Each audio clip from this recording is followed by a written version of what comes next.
Thank you all for being here. Welcome to today's session, Navigating the Ups and Downs of Caregiving, Managing Stress, and Finding Support. My name is Jackie Zimmerman. I'm the Manager of Public Education Partnerships and E-Learning at Mental Health America's National Office, and I'll be helping to moderate today's session. I have just a few notes for everyone before we get started. This session is being recorded and will be emailed out to all registrants within 1 week.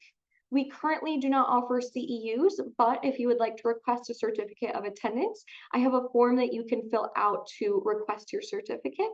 I'll put that in the chat here shortly, and it will also be included in your follow-up email. So if you don't get it out of the chat, no worries. Everything that we talk about today, including resources, will come in your follow-up email. We might have some time at the end of today to go through some Q&A that you all have. So as our speakers are talking, feel free to post questions you have for them in the chat. I'll be reviewing those and pulling some of them that we can review, or if we don't get to them, we'll be sure to address your questions with resources in your follow-up. As I mentioned, as some of you are joining, your cameras are off, your microphones are muted. They'll stay that way throughout today's session, so please feel free to use the chat to communicate kindly and safely as we move through conversation. I want to make note that this webinar and the work shared by MHA in our caregiving hub that I'll post in the chat is made possible through funding from Alchemies, so thank you for that. And to make a point, November is National Family Caregivers Month. If you did not know yet, now you do, but if you're all here, you probably know. So this is a time when we really get to honor and appreciate everyone who is or has been a caregiver. We know that caregiving can be a heavy load to carry, and sometimes that thankless job. That's why we want to say thank you today. And this November, we're really focusing on how we can support the mental health of caregivers. And we are joined by some incredible individuals and organizations who are doing this work, not just in November, but every month of the year. As I mentioned, MHA has created our Caregiver Resource Center. You can find that at mhanational.org/caregiving. I'll put those links in the chat and also in your follow-up that you can kind of explore some different resources for caregiver mental health. And our partners here have some incredible resources too that we'll be sure to share in your follow-up. Which brings me to the other three faces that are on our screen today. I am lucky to be joined by three fantastic individuals who are going to share a little bit more about how to navigate through life as a caregiver, how to manage stress, how to celebrate those wins and get through some of those difficult parts. With us today, I have Teresa Forthover, Morgan Ketting, and Marvell Adams Jr. Thank you all for joining us. We are so grateful to have you here for this important conversation in November. We're going to have each of you just start out with a little introduction so our audience knows who is joining us, what your background and connection to today's topic is. Teresa, we're going to have you go first.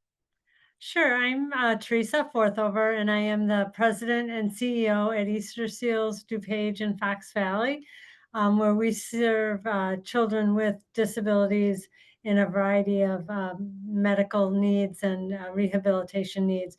We see about 1,000 children a week, and we work very closely with their families and their caregivers, mostly parents and grandparents and babysitters. I'm also the parent of 3 children, 2 who have myotonic muscular dystrophy and autism. And I am also the only daughter of 2 elderly parents. So I'm that perfect sandwich generation, caregiving for both my children who, while they're adults, still live with us, 2 of them, and my parents who are needing some help in the last year or so. Thank you, Teresa. We're grateful to have you with us. Morgan, you want to go next? Sure. Hi, I'm Morgan Ketting. I'm a creative director who's worked in the advertising and entertainment space, but more recently, I've been working as a creative director for Care Out Loud, which is a new nonprofit specifically made for caregivers. We're all about making the caregiving experience easier to navigate and impossible to ignore. And my own experience in caregiving is I actually relocated to rural Pennsylvania a couple years ago to caregive for my mother-in-law who had stage 4 cancer. So that's been a very life-changing experience, but also very fulfilling to get connected with her on a deeper level, but also get connected to the family important to her as well. And I'm Marvell Adams Jr. I serve as CEO of the Caregiver Action Network, which is a national not-for-profit based in Washington, D.C. And amongst many things that we do, we led the charge to start the National Family Caregivers Month in each November, nearly 30 years ago, 1997. And so proud to be able to be a part of this campaign each year. This year's theme being Plumbing to Care. Before coming to CAN, 20 years in long-term care and senior living. I became a nursing home administrator at the age of 24, which I've been told is rare. So much of my career has been supporting older adults and their caregivers, the age continuum. But personally, and most likely inspired my career, I was a caregiving youth for my mom. She had a stroke when I was at the age of 13. She did recover. And then later I was involved with caregiving for her towards the end of her life, as well as caregiving, just like today, is really close to my personal. Just really happy to be here with y'all. Thank you all. It is great to have each of you and your experience here today. And I want to honor that and give a thank you to each of you for your role as caregivers now and throughout your life. I think a lot of times when we're talking about caregiving, and even within this session descriptions, like navigating challenges, there's a lot of challenges, there's a lot of hard parts of caregiving, but there are also a lot of rewards. I'm sure each of you can think of when it comes to caregiving. It can be incredibly rewarding. And I'd love to just start on that note today. If each of you can share maybe one moment from your caregiving journey that felt especially meaningful.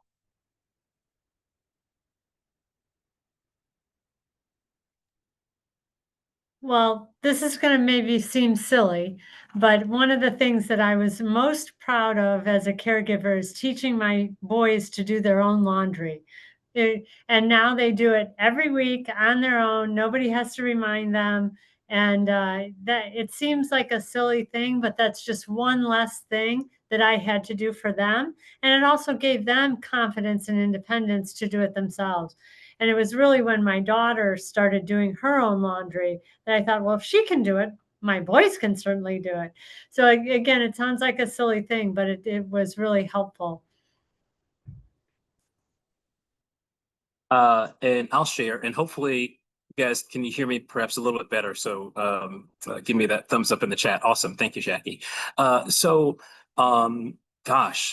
would say one of the most joyous times I had was in first part of my career, actually working with family caregivers of residents that I served in the long-term care community that I was administrator for, and teaching them how to communicate and connect with their loved ones that were having a journey through dementia or Alzheimer's or some sort of cognitive impairment. And the joy that we all would experience when family members would come up to us and express, being able to experience and enjoy baseball again with their dad, and finding ways to be able to have those moments again, or even having family members come forth and share I had the most engaging day with mom that I've had in 2 years, from the coaching that we provided them with to better communicate and understand what their loved one was trying to communicate with them. So that for many, many years has stuck with me, and I know it will be for the rest of my life. So yeah, that's what I would share. I love that. One of the memories that comes forward for me is that whenever we would take my mother-in-law to chemo days, and if anybody knows, if has been in cancer and gone through chemo care, you know it's a marathon, not a sprint. It's a very long day. And something we would try to do is turn it into a fun outing, and we would call it our girls' day, where she and I would get up beforehand, we'd go get a little coffee, a little sweet treat, listen to our favorite playlist, and then we'd get set up at the hospital, get all of our cozy blankets, pop up some Gilmore Girls, and then I would step out and go get some favorite pastries and sandwiches from a local French bistro and come back and we'd have a picnic. And those moments, which were often really difficult and not fun because it's chemotherapy, which is a lot, but trying to find a moment to create a memory and kind of enjoy each other's company and trying to look on the bright side and what are ways that we could connect. And that was just a really special memory getting to share with her. Thank you all for sharing those. It just warms my heart hearing all of them. And sometimes it's those little moments, sometimes it's the bigger moments, and all of them make that time really worth it and intentional. And it's finding those little moments of joy that really help us keep going and are just great for our mental health. I don't know about all of you, but I just felt good hearing all of that, kind of that like sigh of relief and that smile that it can bring to your face. And it can be hard to remember those things when you're in the rough of it. And so I just want to thank each of you for sharing that, and anyone who's sharing in the chat. Thank you too. Beyond, I know we're going to dive into this kind of journey of caregiving, some of the things folks who are on listening or those that they know might be experiencing. And caregiving can bring a lot of physical tasks, a lot of those daily tasks that you have to help with. But beyond those physical tasks, what is the most common kind of invisible or emotional mental load that you carry as a caregiver that others outside of your situation that haven't been caregivers might not recognize?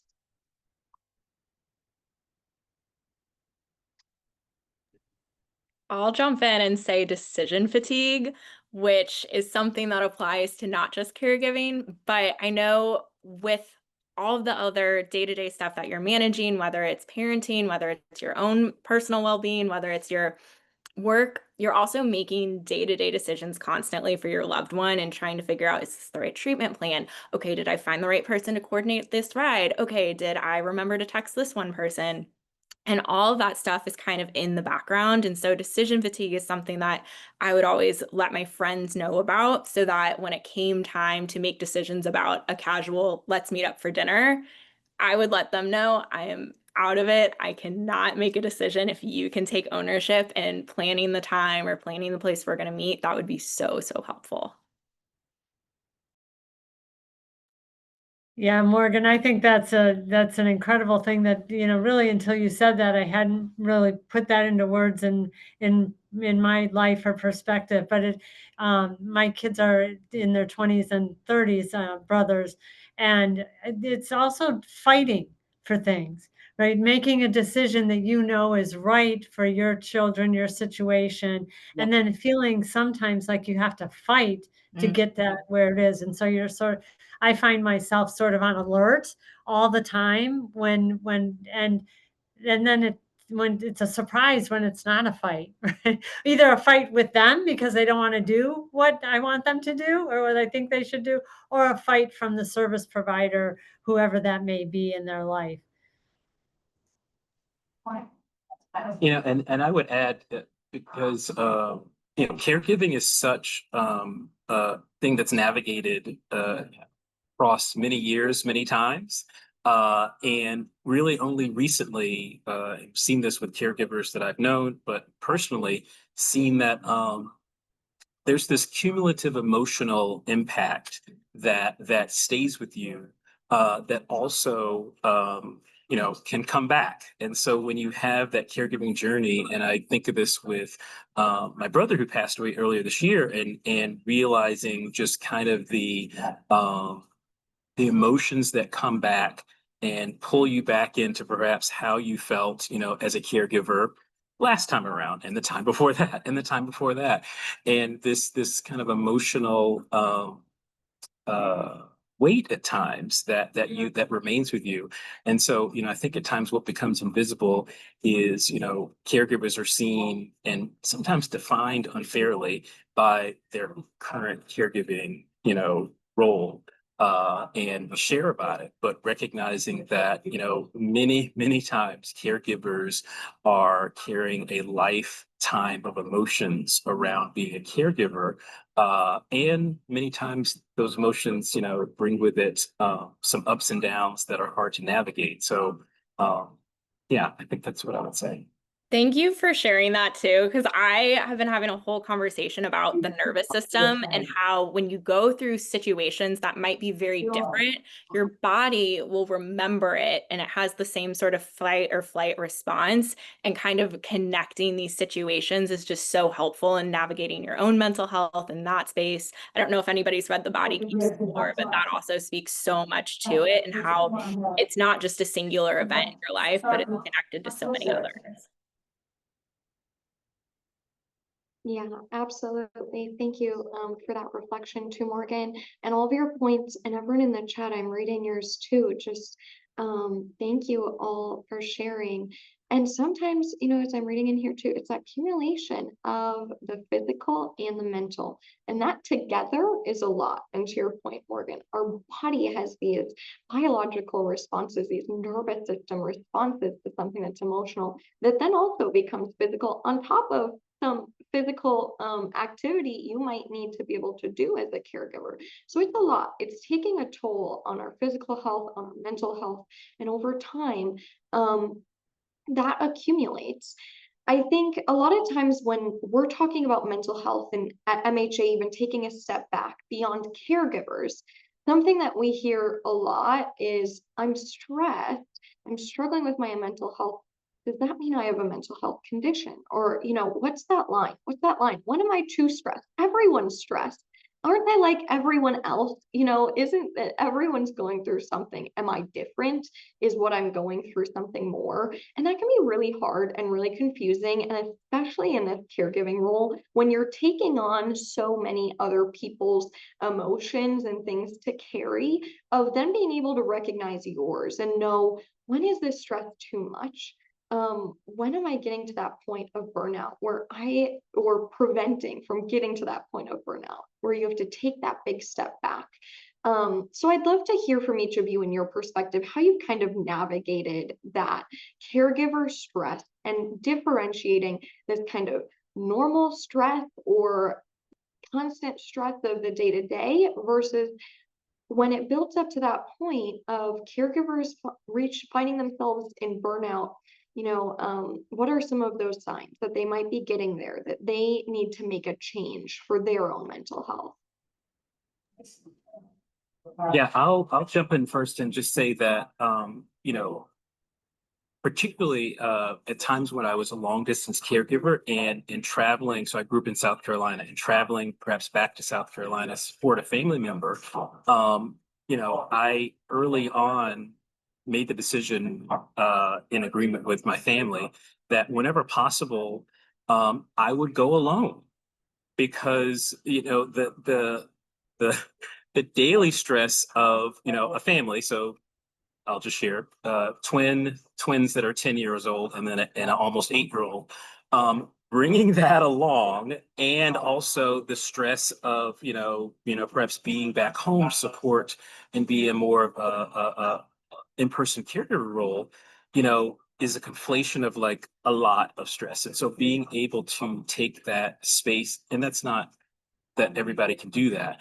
But what I found over and over again is being able to make a decision that might be awkward, like as in saying to family, you can't come with me, or at least, that I want to go on my own, or being able to make a small decision that really can make an impact downstream for you as a caregiver to keep, maybe daily stress at bay while you're dealing with caregiver stress. And I don't mean longitudinally, but like pockets of it, because many times as a caregiver, you know, millions of individuals are trying to balance both every minute, every hour, every day.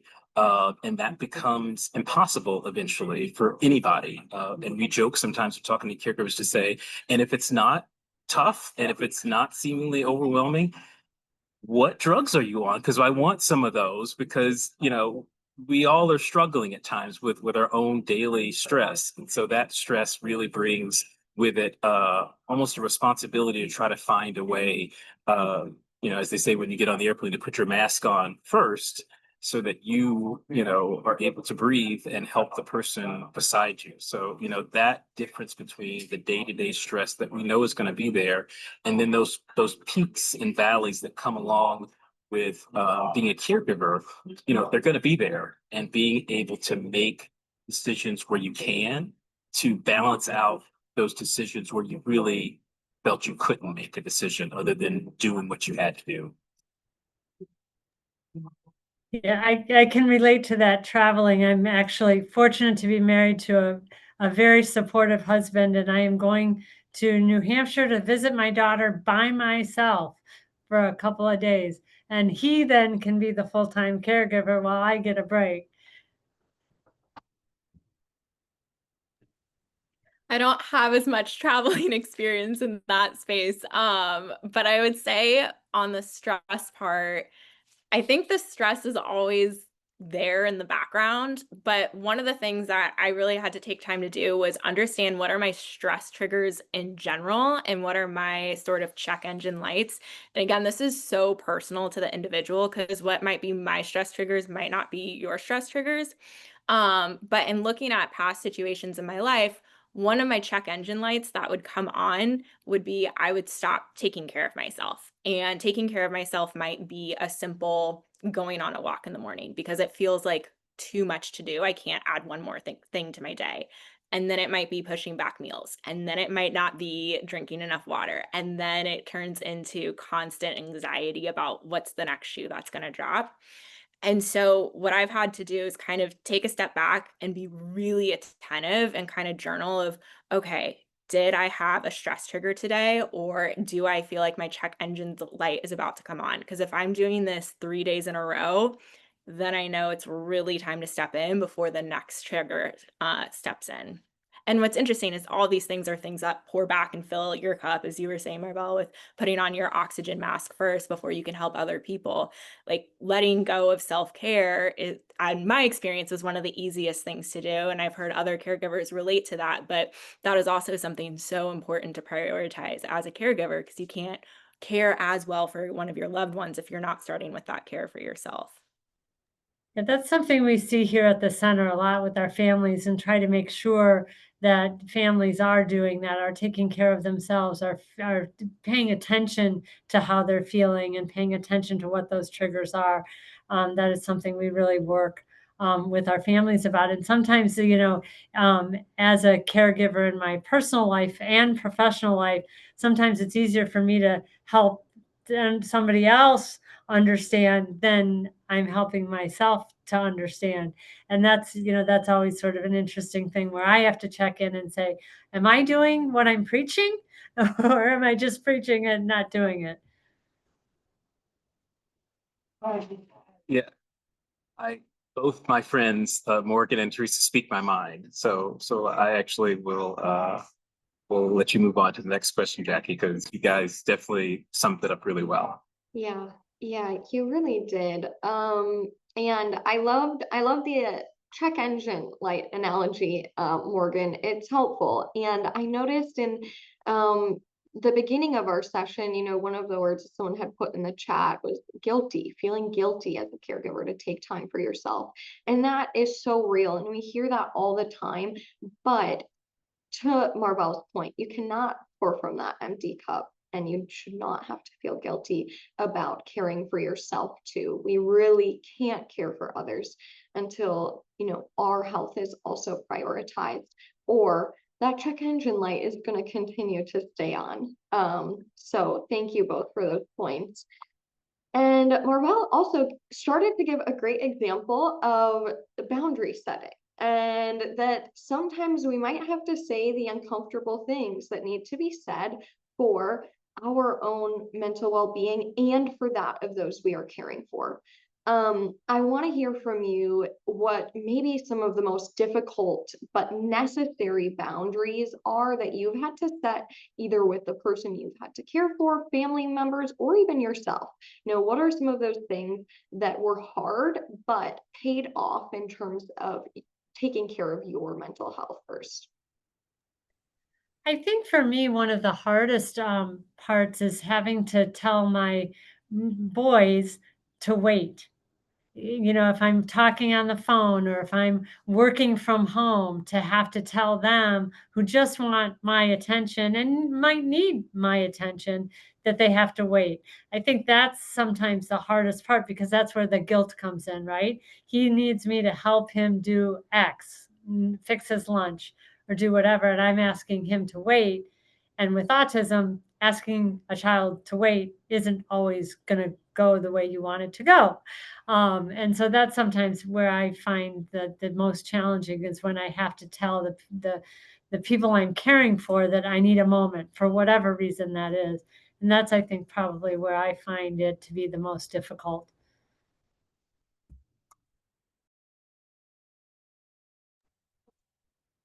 Go ahead, Morgan.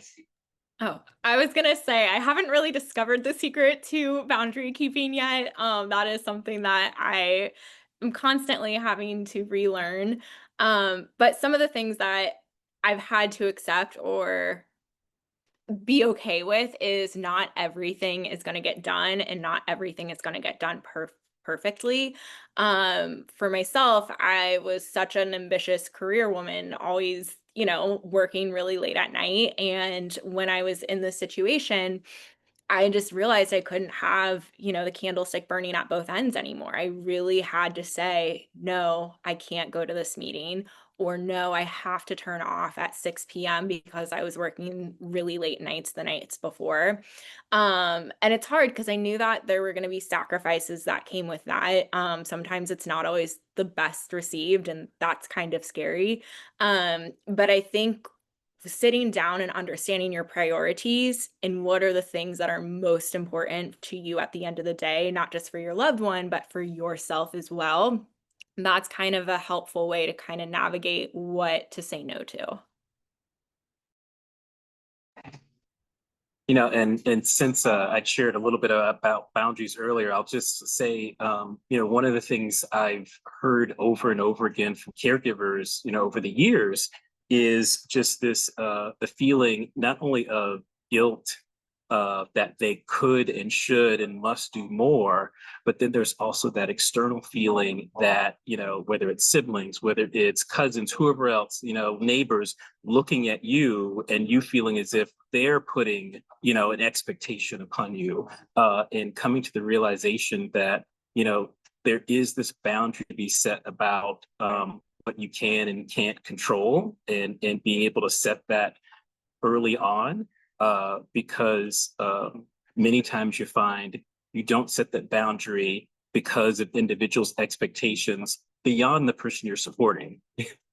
And expectations, you'll never meet them, because they're ever present, and perhaps they're dealing with their own guilt and grief in their own way, and projecting a bit. And so being able to set that boundary about, where your focus is going to be, and how you're going to show up as early on as possible, I find to be one of the more fruitful avenues, because once you set that, if I want to call it a compass, which inevitably is the caregiver, I mean, the person that you're caring for, once that compass is set, kind of the rest starts to seem superfluous on a good day, at least.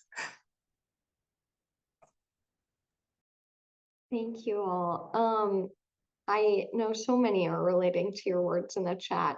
And one thing that I want to bring up now that I'm seeing a lot in the chat that I'd love your thoughts on we have a lot of people joining us that are caregivers, and often we're not the only caregiver for an individual. There's multiple people involved.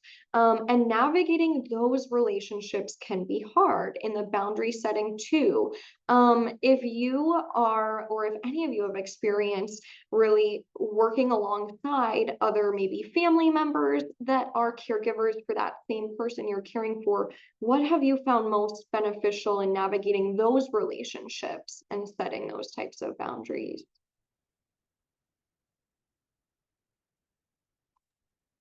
I'll just speak very briefly on this because pretty much my husband and I are the caregivers for both my kids and my parents. And I think the hardest part is when my dad became quite ill suddenly.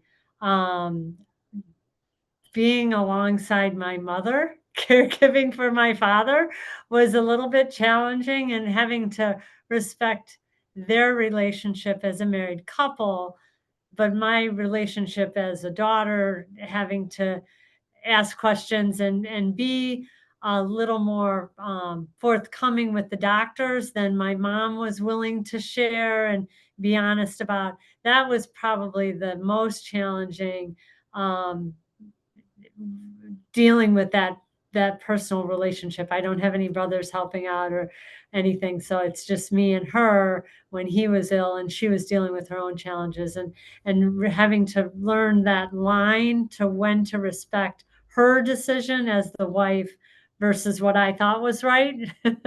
And having to navigate that was probably challenging, and we're on the other side of that, but it is still it's still something that we have to work together on in a different way. I really appreciate what you said, Teresa, of understanding how they want to live and their decisions and what feels personal to them in their own care journey. Because that's something I have to check myself, of how I might do things might not be the way that they prefer to do things, and that's okay.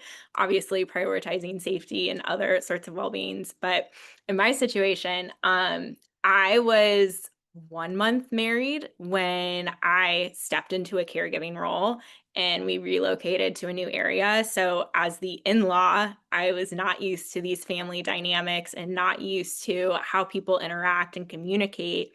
And so, that was a lot of having to, one, kind of sit back and realize that first, everyone's doing the best they can with what they have. Some people have very big plates that they can hold a lot on. Some people have smaller plates and can't hold as much on. And so, what you were saying earlier, Marvell, with boundary setting and having those communication points up front and knowing what people can and can't do, or what are able to help, or what they can help with and what they can't help with, that was so beneficial just to have those conversations up front. And then, secondly, really understanding that at the end of the day, we all want the same thing. We all want our loved one to be cared for and feel safe and happy and feel like they're living a meaningful life. So sometimes understanding the fears behind certain decisions, if we have differing opinions on treatment plans and whatnot, it was helpful to kind of understand the motivation behind the ask or the motivation behind the request. And that was just, it was just communication, like at the end of the day, having to talk a lot. Yeah, I'll just add that being able to, I how I see end of life in particular, or end of a caregiving journey that may be episodic, um, is mine, and I knew, especially with my family that I grew up with, that they did not see it the same way necessarily, and being able to provide that space because because of my background in senior living, many times there would be my role would be talking to the physicians, talking to the hospital, talking to the assisted living, nursing home, whatever else.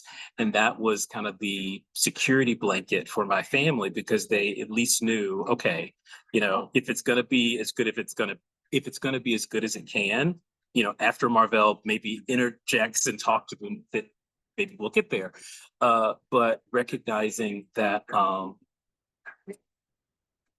that definition of what good might be for my mom or my brother or someone else, it changes. And then, I found, we found ourselves 10 years ago with twin premature kids.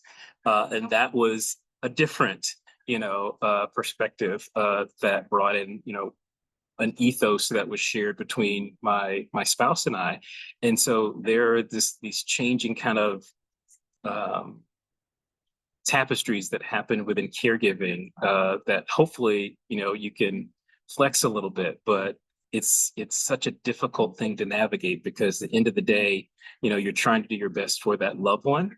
But I'll say this again, like I've seen over and over again that when that caregiving moment comes up, by God, anything that hasn't been dealt with in the family, it's coming back. It's coming back during that caregiving moment, and being able to get with the boundaries, like, okay, guys, this is not what we're here for, right? We could argue, or we could go spend time with, so and so, and something, and many times that may not work as a pivot, but just recognizing what that goal is, and many times, this is why those early conversations that don't get had, everyone regrets not having to understand what that loved one wants, and and being able to support them in the way that they really wish, so that it provides really the gift of clarity to anyone in their care circle, which is just so elusive sometimes. Thank you for that. So many golden nuggets from each of you in that. I really appreciate you taking that audience question. And I love the mention of these boundaries and reaffirming the boundaries. Just because you said it doesn't mean that then you don't have to revisit it. And one of the things, Morgan, you said earlier was boundary keeping. And I like that because we always say boundary setting, but boundary keeping is probably so much more challenging because it's one thing to have the courage to set the boundary, but then to enforce it is different too. And as we're navigating so many different relationships and different people are involved in the caregiving process, and depending on at what point in caregiving the journey has, you might have to shift those boundaries and continue to keep them. So thank you all for that. I want to shift a little bit to how we can really take care of ourselves as caregivers.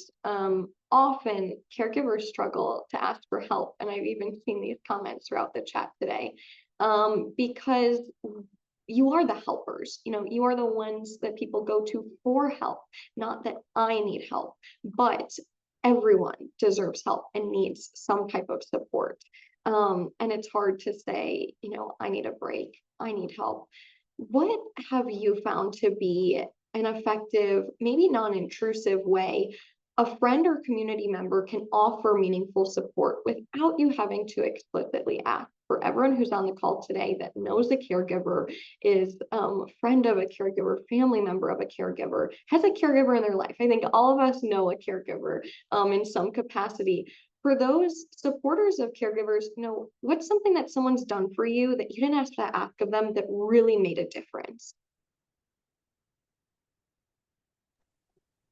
I'll just start by saying, sometimes this is such a tricky area because everyone wants to be helpful and they want to do the thing that the person needs or wants, and so there's a core push to ask and get specific, and and leads to the potential of what Morgan said before, of like this decision fatigue, that like you're offering me another like decision which is not being received as help necessarily. And so I always feel that that first step in helping happens before you know what that help is, and that's really listening really intently to that individual, and actually not being as quick to jump in with a solution, because that listening is really the gift that's going to give you perhaps the clarity of how you can help without them asking you later on. And sometimes that won't always be the case, but in instances where you're able to understand that heard and listened as best you can to the individual. I mean, we hear from caregivers all the time, like that is like the gold, for being able to just be heard and not being made invisible. But many times through that listening, there is one kernel of something that they've just offered up that if no one ever did for them, they wouldn't think about it. But like that simple thing that they mentioned that they talked about trying to get those Amazon packages back, dropped off at Whole Foods or wherever else they can go back, and like clocking that. And, next time you go for a visit, you're like, hey, I'm going to Whole Foods. You got any packages to drop off? And it's that type of thing where it takes some initial work up front because sometimes it's just easier to go drop them off yourself than ever to think, to ask somebody else about it or even just say yes when someone offers it. But it's that listening on the front end whenever possible. And when that's not there or where you really can't do that, I gotta tell you, most people you can figure out pretty fast if they have a sweet tooth or if they have a savory tooth. If you figure out sweet or savory for somebody, you can almost always provide something that makes them feel seen.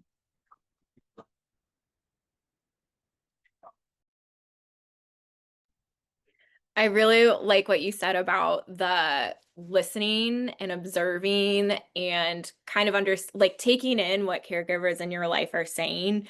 Moments that people have showed up for me was I was in rural Pennsylvania, and so the nearest hospital was an hour away, and so these were very long rides, and my friend just heard me talking about that, and she made me a whole Spotify playlist to fit the time of the drive, and so that was a nice way of feeling connected to that person with them being so far away. And another time was when we were in and out of the hospital a lot. We just didn't have time to cook. And these were observations that friends were making. And they came to me and they said, hey, I'm organizing our friends to do a meal train for you. I've got Monday, this person's got this day. And it was just so helpful that they didn't ask me a single question of what I wanted to eat and like what person I want them to ask. It was just so helpful. They took the initiative to lead.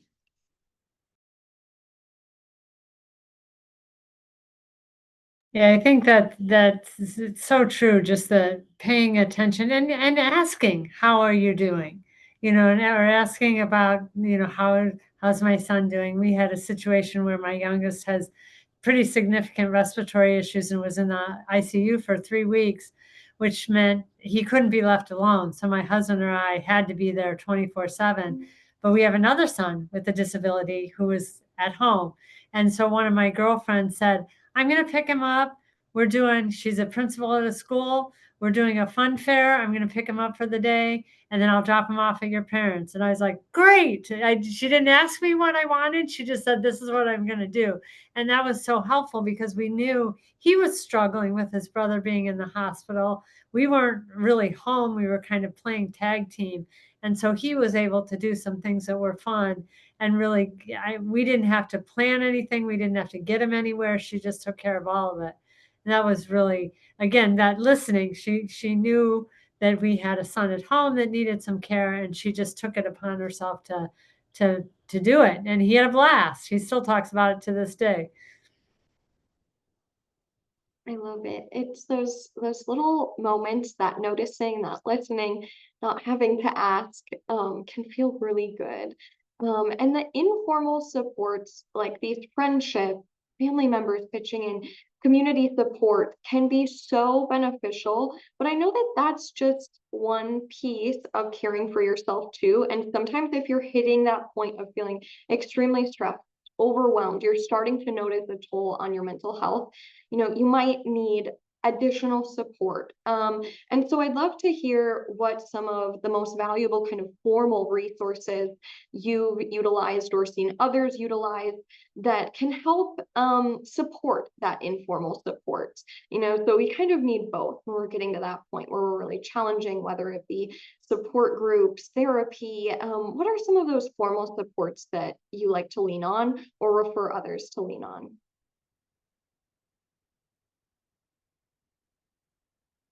Go ahead, Morgan. I was gonna say, if you're in the workforce, one of the first things I would encourage you to do is look up your state and see if you're eligible for paid family medical leave. Obviously, this is not a full-time solution, it's a temporary one, but in the same way that parents might take off time and get paid when they're raising a little or just after they have a child, caregivers are also eligible for this. And that was something I didn't realize. I unfortunately did not live in a state that provided it, but I have other friends who are caregivers who were able to take that step, and that was really helpful. So again, I encourage you to look up your state to see if that's a possibility. And the other thing, I'm just gonna say, shameless plug to Care Out Loud. We're really trying to provide resources for caregivers in that beginning stage of where do I even begin? What the heck is a power of attorney? How do I even begin this process? Like, what are the first 5 things I need to do as a caregiver? And so on our website, we have a bunch of cheat sheets and we also have a bunch of other resources that will point people to as well. And they're all free.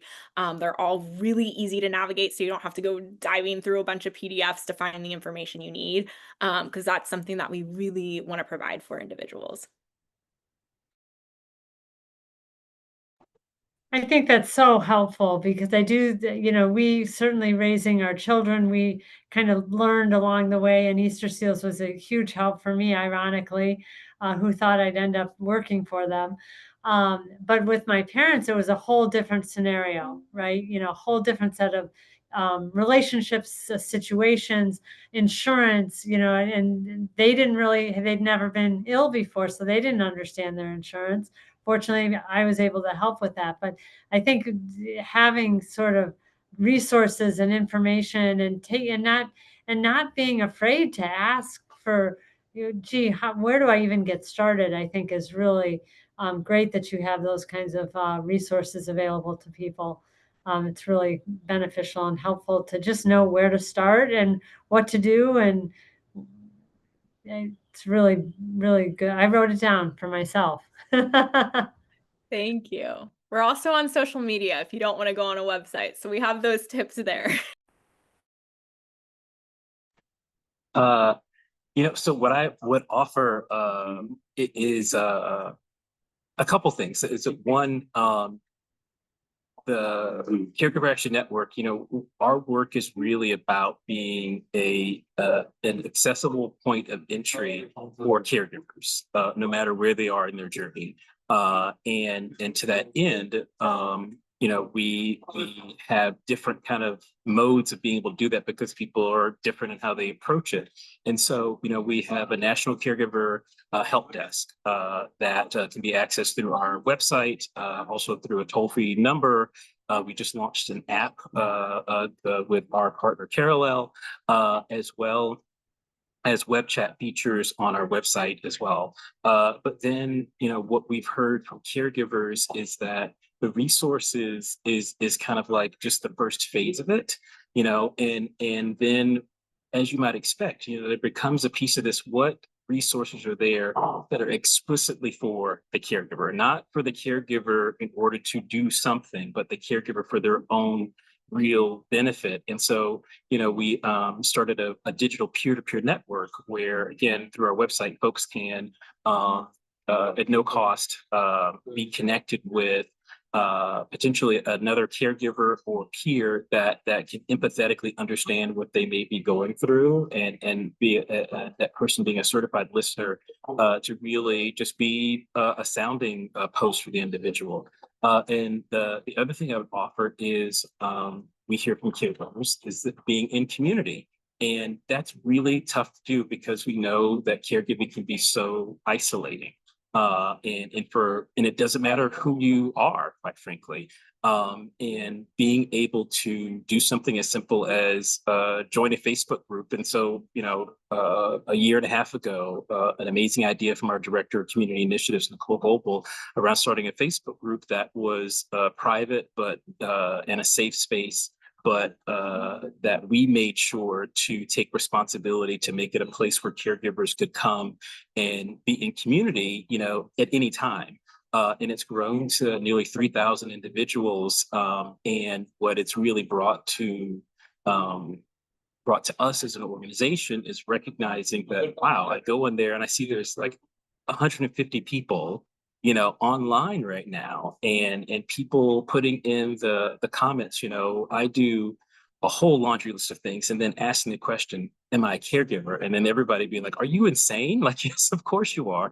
And that validation, that type of thing for people, you know, and the last thing I'll mention is because it's National Family Caregivers Month, you know, this year we created nfcmonth.org because it was another way for us to bring together a hub of resources from MHA to Care Out Loud to all different types of organizations that support caregivers, but being able to have a starting place that is in one spot at nfcmonth.org, because at the end of the day, like those resources that are for you, again, you know, when we say put on your oxygen mask first, like it can be just a metaphor, but we also kind of have to give you the mask and make sure there's oxygen flowing to it. And that's what those resources are, you know. And lastly, I'll say that those informal supports are the things that just make the world a difference.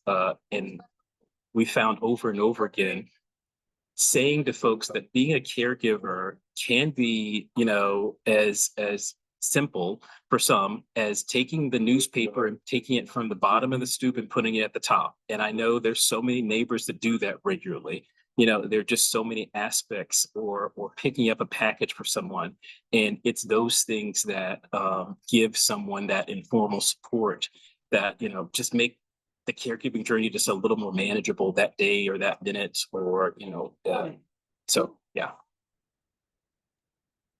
Thanks, Marvell. And thank you, Nicole, for being so wonderful and adding all these links in the chat. It is really wonderful, that NFC month page that brings together all this information, because sometimes you're thrust into a caregiver role quickly and unexpectedly, and it can be overwhelming. Where do I start? Or if you know of someone who's recently become a caregiver and they're not sure, you know, how do I now step into this new role while taking care of myself? So it's a great place for you to go and a wonderful resource. So thank you, Han, for developing and creating that. I know we are so close to the end of our time here together, and the hour's flown by. I want to end on a note of joy, because it can be hard. I know we started here. I want us to end here. It can be hard and heavy, and I've seen all of your messages in the chat, and my heart is with everyone who's sharing about their caregiving experience. And we want to say that deep felt thank you for everything that you do. It can be hard, it can be challenging, it can be exhausting, and really emotionally draining, So finding those moments of joy might be hard, even if you're struggling in your caregiving journey, if you're struggling just individually, if you see a caregiver who you feel like is struggling. I want to hear from each of our speakers just to end today. Sometimes that finding joy is hard, but what are some of the small everyday activities you recommend that can help restore that sense of purpose, that joy, that identity for caregivers outside of this caregiving experience?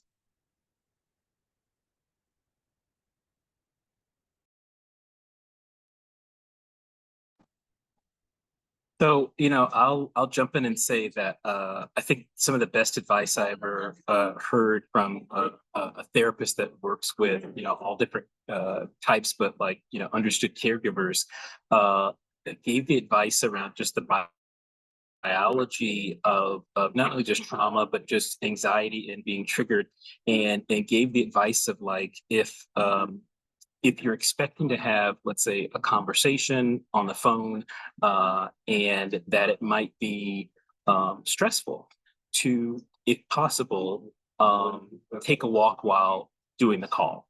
And that engaging of both sides of your brain, of being able to actually physically walk while having the conversation, can have a true biological effect of like making it easier to have the conversation. And, you know, it connects, you know, this ability for folks that we always say, take a walk and have some exercise. And people are like, when am I going to do that? And so then you're like, okay, well, the next time you need to be on a call with all the siblings to organize what's happening with dad next week, you know, take a walk while you're doing that one so that you can, maybe feel a little less guilty.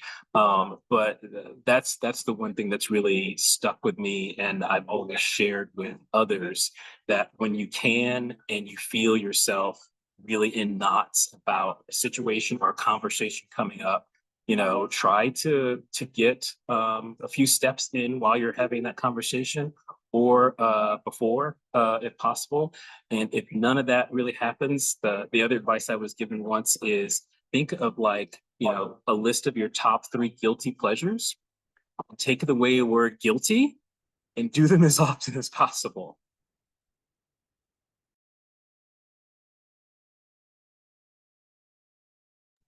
I love that, especially with the removing the guilty part, because I think, again, going back to the whole caregiver guilt moment, it's so real, it's so present.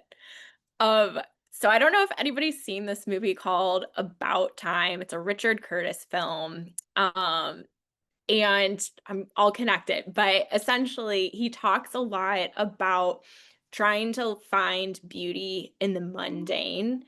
Um, and the main character has this ability to time travel, and so he'll often relive days. And at one point, he'll take the most boring day of his life and just relive it purposely to try and find the beauty in all of the little things he missed and all the little stress. And I think for me, in my own reminders, that it can get so busy just trying to manage your life, take care of your loved one, work, family stuff, all of that. And it's important to kind of slow down, catch your breath, and, like, for the sake of being cheesy, slow down and smell the roses. But it's so true, because kind of looking for those moments where you can still find beauty in the everyday kind of helps you look at the bigger picture instead of just your one insular moment of this one trying period of your life. Yeah, we do both at work, and I've incorporated it at home as well. As we do jolts of joy. So just taking and calling it out, so we'll start a meeting and we'll say, who had a jolt of joy today and what wasn't? It could be seeing one of our kids walk for the first time. It could be the fact that my son went to his day program without complaining today, and we really take a moment to actually call it out, so that it's not just something we're noticing in the moment. It kind of goes back to what, Morgan, you said too. Not just that moment and then it's fleeting and it's gone, we don't think about it, but by calling it out, it sticks with you, and brings, it can't help but bring a smile to your face. And it can be the silliest, smallest thing, or a really great big thing. And so I started it at the office, but I've incorporated it at home now. And when my boys get home, or my husband gets home, or I get home, what was your jolt of joy today?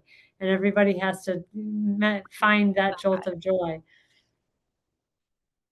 I absolutely love that. I love the calling it out, like speaking it out loud, appreciating that, holding that space for it. And I feel like we did a lot of that today. A lot of sometimes saying the hard things out loud, sharing what you're going through. A lot of people did that in the chat too, just letting out, what you might be going through, what you might be struggling with. And again, thank you, speakers, Morgan, Teresa, Marvell, for being here, for your insights, not only as professionals working in this space, but bringing that personal experience too of being a caregiver, really what that's been like for you, and sharing with our audience. We are so grateful. Thank you to everyone who's been joining, who's been sharing, and also adding in different experiences and resources. And Nicole for being here and sharing Can's resources in the chat too. We're so grateful. As we wrap up at the end of our hour, we just want to remind folks that this is being recorded. It'll be emailed out. So if there's someone in your life you want to share it with, you think it would be beneficial for them to listen, they'll receive that recording. And we'll include all of the links from today that were in the chat, those resources from each of our partners represented here, the MHA resources, and we will be sure to connect you with those next steps. First step, make sure you're caring for yourself. All of the incredible resources that each of these groups has pulled together for November and beyond. And we hope that as we're approaching the end of November, you bring this energy into the next few months of continuing to recognize caregivers, continuing to talk about caregiving and support those caregivers in your life. Or if you're a caregiver, really focusing on your mental health too. Thank you all speakers. One last final thank you. We're really appreciative of you being here today. And everyone who joined us live, thank you. We will be in touch with all of the follow-up resources within the next week. Thank you, everyone. Bye. Thank you.